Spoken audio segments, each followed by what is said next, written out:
Хей, татко. Това съм аз, Ела. По-точно, дигитална версия на мен. Само че малко по-стара. Не е ли е невероятно всичко, което може да направи технологията в днешни дни? Всичко, което ви трябва, са само няколко снимки.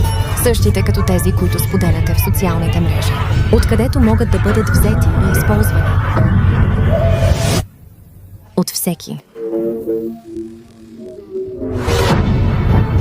Аз знам, че за вас тези снимки са само спомени, но за други те са данни. И за мен. Може би са началото на едно ужасно бъдеще. Бъдеще, в което моята идентичност може да бъде открадната просто е така.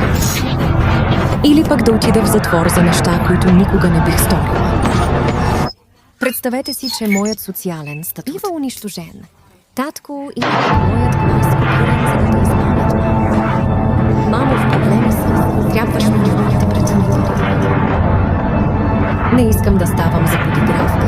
Не ме унижавам от всички в училище. Samuel B. said, "This is Samuel Nothing."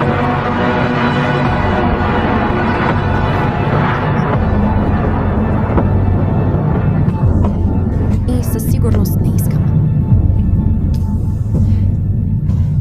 Това.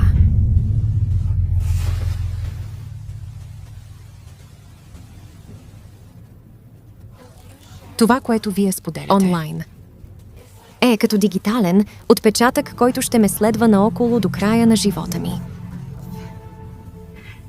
Казвам ви това, понеже знам, че ме обичате и никога не бихте ме наранили. Така че моля те, мамо, моля те, татко, защитете моята виртуална поведение.